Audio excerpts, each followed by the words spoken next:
हाँ तो नमस्कार जी। कैसे हैं आप लोग? उम्मीद करता हूँ बहुत अच्छे होंगे। ये खास वीडियो है बिहार बोर्ड के उन छात्रों के लिए जो एग्ज़ाम देने वाले, बोर्ड एग्ज़ाम है ना, जिनका बोर्ड परीक्षा है। अब जो आपके पास समय बहुत कम बचा है या फिर एग्ज़ाम के टाइम अगर आप इस वीडियो को देख रहे हैं तो आपको घर पर क्या करना चाहिए।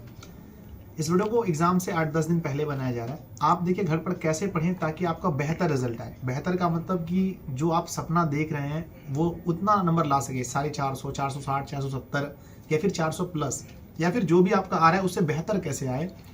और घर पर सही पढ़ने का तरीका क्या है कि अब ये समय मतलब हमारे पास नहीं रहा कि हम आपके लिए लंबी लंबी क्लासेस लें और आप उसको देखें, क्योंकि अब ये हो गया सेल्फ स्टडी। क्योंकि पेपर देने आप जाओगे, मैं नहीं जाऊँगा जी, ठीक है। आ जाओ, मैं आपको बता रहा हूँ कि अगर आप घर पर पढ़ते हैं तो आपको किस तरह से पढ़ना चाहिए, अभी किस तरह से पढ़ने बैठना चाहिए, और पर डे कम से कम 2 सेट कैसे लगाना चाहिए ताकि आपकी तैयारी बेहतर हो।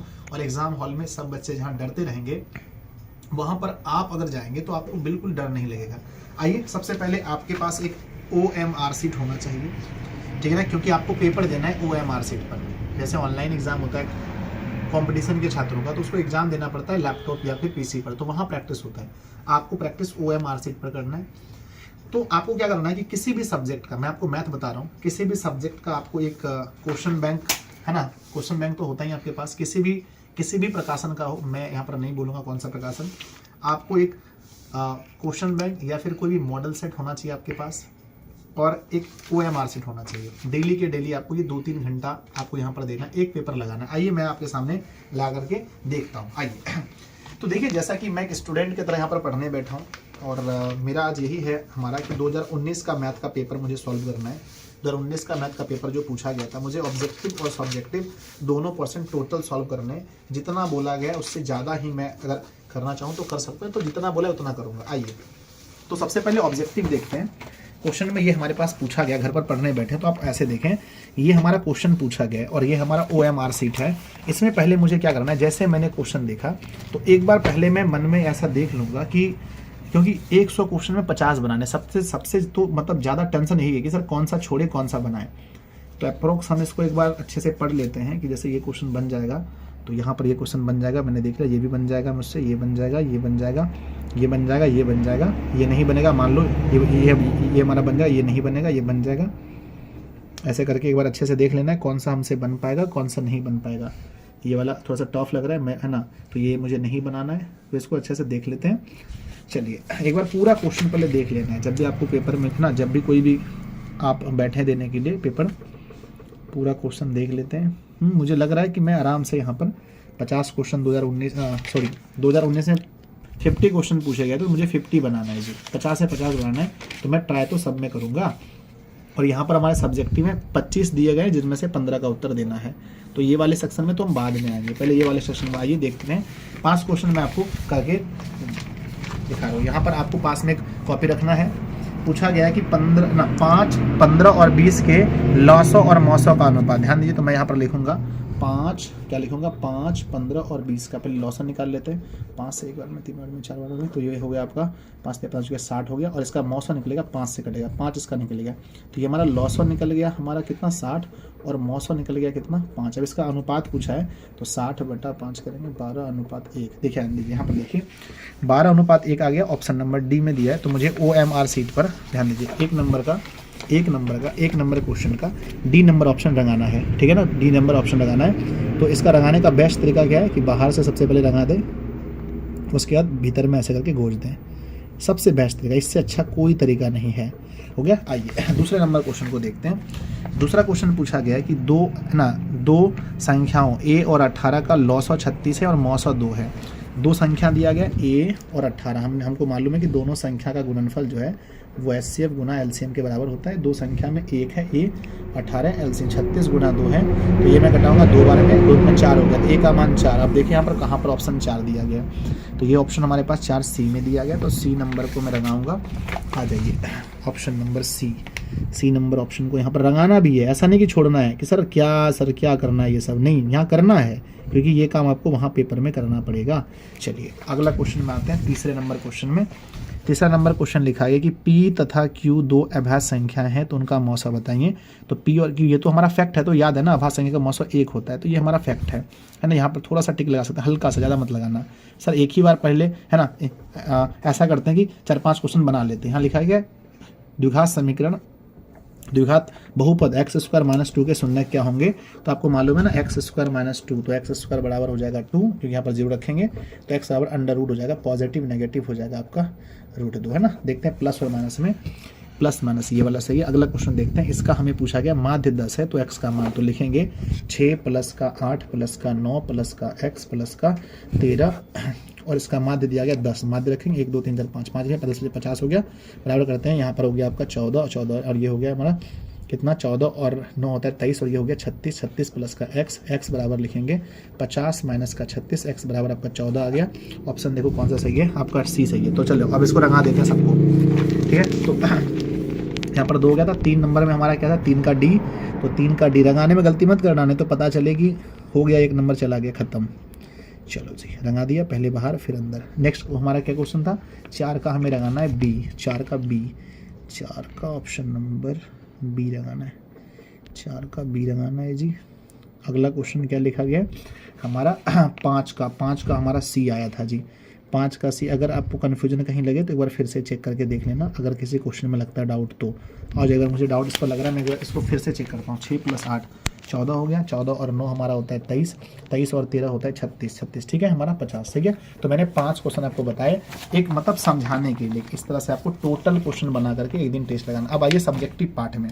सब्जेक्टिव पार्ट में जब आएंगे आप तो सबसे पहले क्या करना है कि ये आपकी कॉपी है, ठीक है ना, ये मान लो आपकी कॉपी है।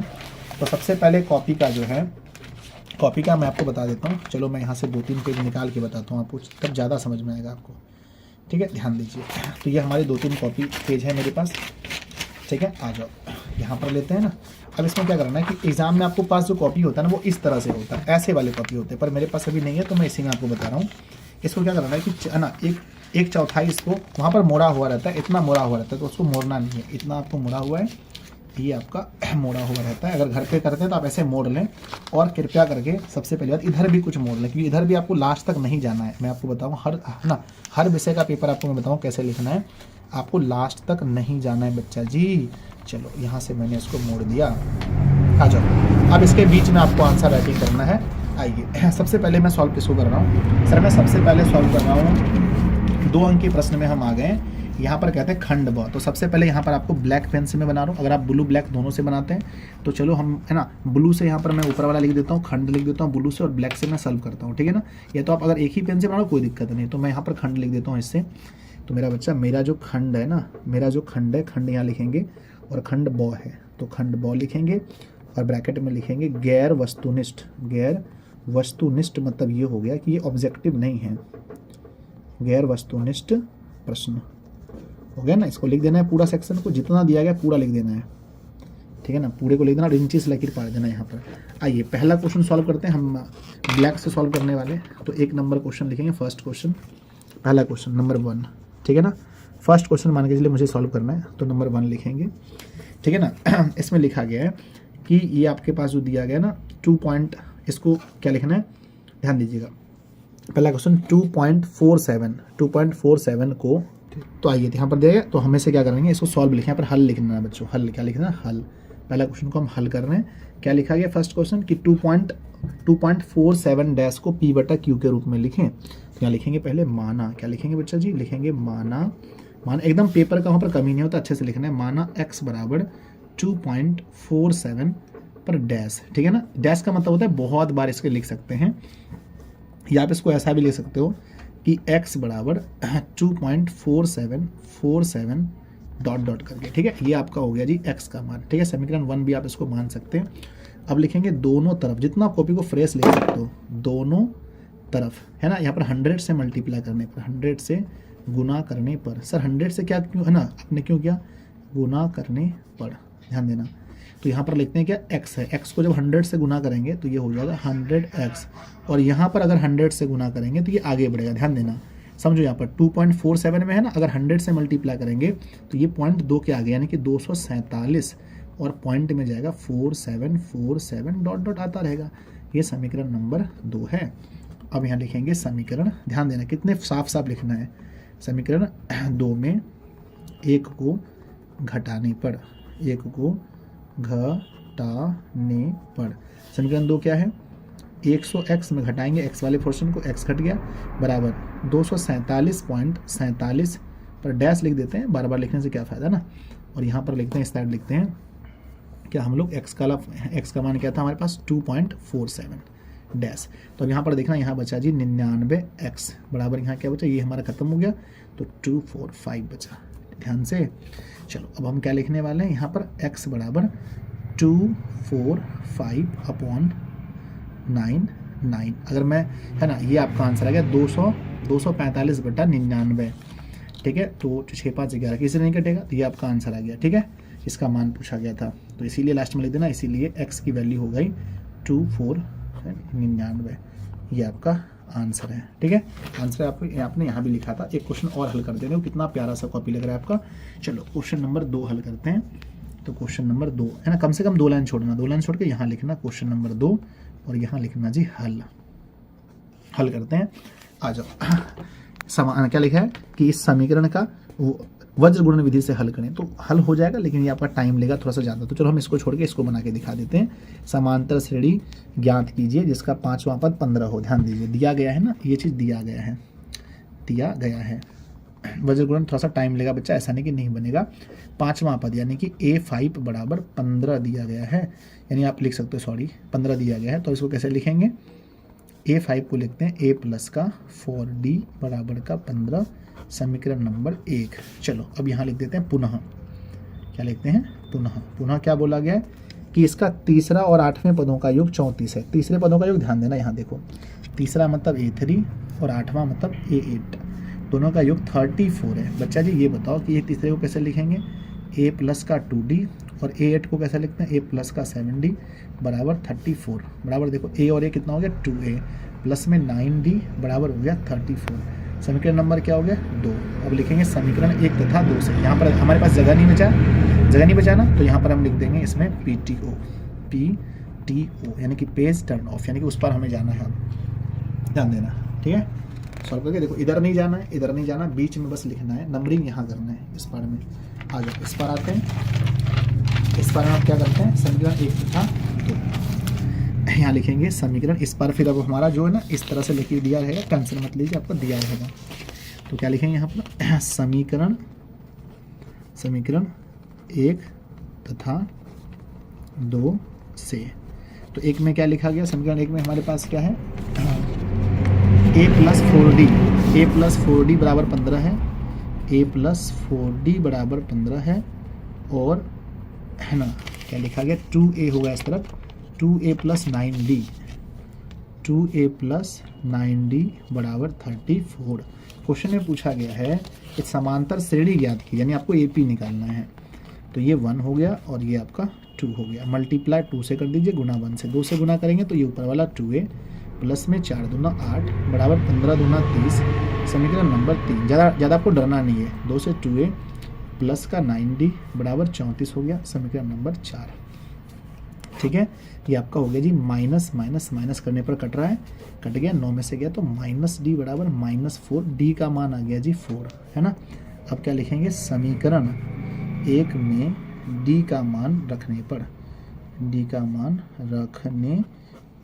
बच्चा जी D का मान रखने पर, तो A प्लस का 4D बराबर का 15, कहीं पर आपको साफ, मतलब हर जगह हमेशा साफ लिखना है, A प्लस का 4 गुणा 4 बराबर का 15, A प्लस का 16 बराबर का 15, तो A बराबर हो जाएगा 15 माइनस का 16, तो A बराबर हो जाएगा माइनस का 1। आपको AP निकालना है तो लिखना है अब AP में A1 होता है, A1 बराबर A होता है -1, A2 बराबर होता है A प्लस का D, -1 में जोड़ेंगे D का मान 4 तो बचेगा 3, A3 बराबर होता है A प्लस का 2D, -1 प्लस 2 गुना 4 बराबर -1 प्लस का 8 बराबर का 7, है ना, ये आपका 7 हो गया जी।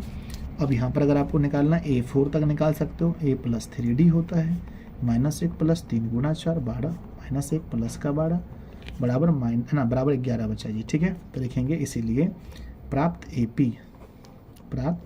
AP बराबर -1 3 7, 11 डॉट डॉट। ठीक है, ये आपका उत्तर हो गया जी। ठीक है, तो आपने इस तरह से कॉपी को सॉल्व करना है अपने घर में बैठकर, सेम टू सेम जैसे पेपर में सॉल्व करना है वैसे ही सॉल्व करना है। ठीक है, बहुत बढ़िया से हो गया।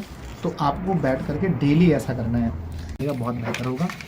इस तरह से आप लिख कर प्रैक्टिस करें और डेली कम से कम, जैसे मैंने टेस्ट लगाया अभी आपके सामने ऑब्जेक्टिव का और सब्जेक्टिव का, तो डेली आपको क्या करना है, आपको 2 सेट लगाना है। ठीक है ना, एक मैंने क्या बोला, कम से कम 2 सेट अगर आप डेली लगाते हैं और कोशिश करें कि जिस टाइम आपका परीक्षा है, यानी कि किसी बच्चे का एग्ज़ाम 9:45 में है, तो आप 9:45 में पढ़ने बैठें और जब तक परीक्षा है तब तक बैठे रहें, यानी कि 3.25 घंटे तक बैठे रहें।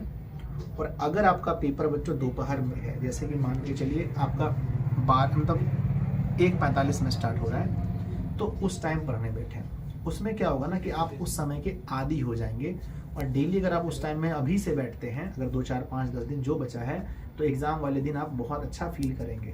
ठीक है, तो मेन तैयारी अब आप पर आ गया कि पेपर लिखना कैसे। पढ़ना का तो आपने बहुत कुछ पढ़ लिया, ये तो डर बहुत है सर हमने पढ़ लिया, लेकिन अब बारी है कि पेपर को सुंदर तरीके से लिखना कैसे है ताकि आपका रिजल्ट बेहतर आए।